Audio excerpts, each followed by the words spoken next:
J'ai le plaisir de vous présenter le nouveau secteur de radiologie interventionnelle du BOH3, donc à Rangueil. Ces salles sont les premières installées dans la région Midi-Pyrénées. Le principe de ces différentes salles, c'est d'avoir une multimodalité, c'est-à-dire qu'on peut associer différents outils qui consistent d'une part à avoir la salle d'angiographie, d'avoir également une échographie qui permet de guider les ponctions et d'avoir par des techniques de fusion des mélanges d'informations que l'on peut obtenir au préalable avec un scanner par exemple ou une IRM. Donc on combine les informations obtenues avec ces différents modes d'imagerie pour augmenter la performance et aller directement dans la zone que l'on veut traiter par la suite.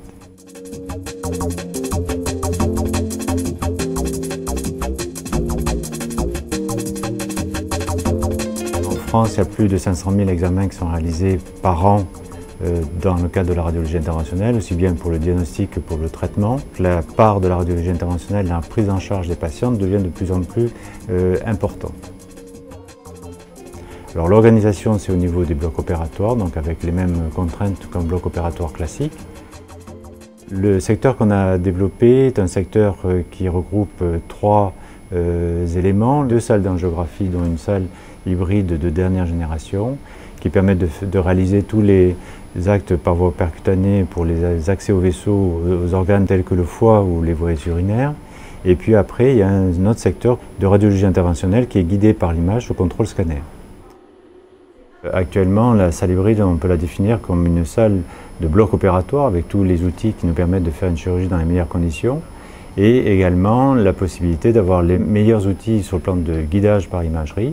Donc cette technique nous permet de faire des gestes beaucoup plus complexes que nous ne pouvions pas réaliser jusqu'à présent, qui associent différents spécialistes et qui nous permettent d'optimiser la performance des différents traitements que l'on peut proposer.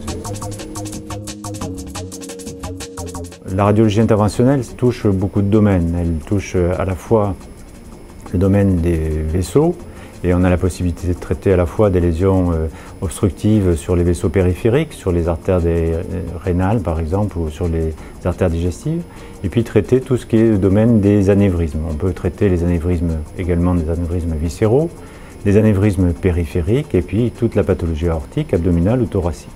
Alors en particulier dans ce domaine, on développe beaucoup en collaboration avec la chirurgie vasculaire et cardiovasculaire des prothèses à branches qui nous permettent de reconstruire de façon anatomique toute l'arche aortique par exemple ou l'aorte abdominale et des artères digestives.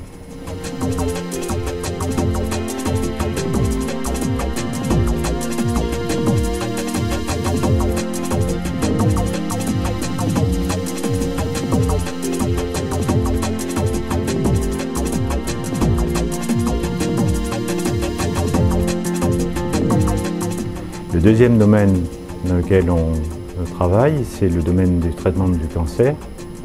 Et dans le cadre de l'oncologie, il y a de nombreuses possibilités de la radiologie interventionnelle qui consistent soit à faire des drainages ou de traiter certaines complications de ces problèmes cancéreux. Et puis il y a tous les traitements spécifiques de cancer par des chimiothérapies.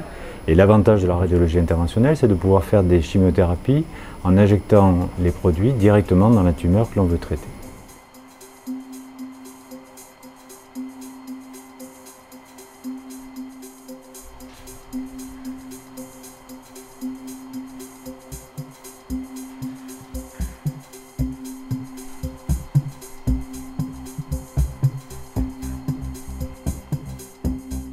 Le dernier volet concerne le traitement sous contrôle scanner ou échographique par des techniques de ponction directe qui permettent de détruire directement la tumeur que l'on veut traiter.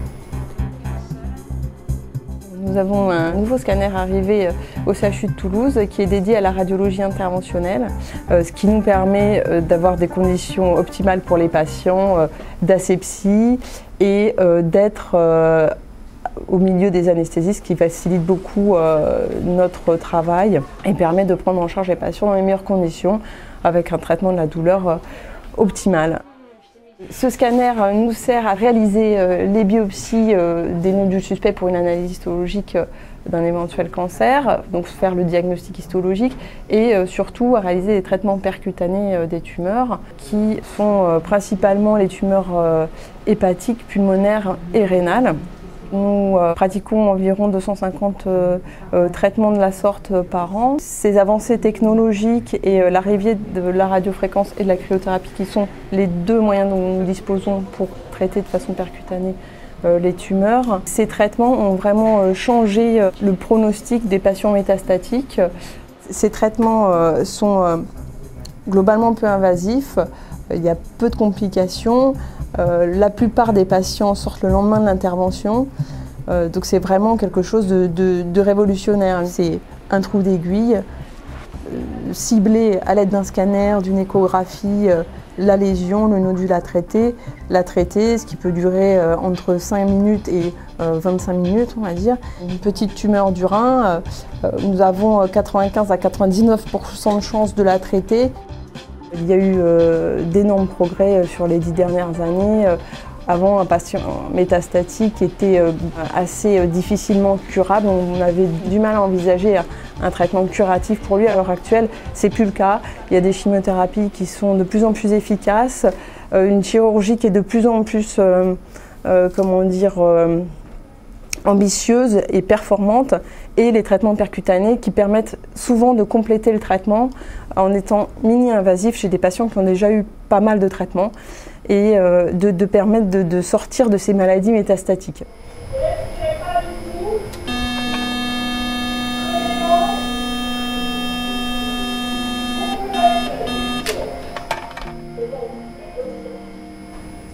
L'objectif de ce secteur est d'améliorer la performance par le guidage, par l'imagerie, de diminuer donc les complications et ainsi de diminuer le temps d'hospitalisation de ces malades.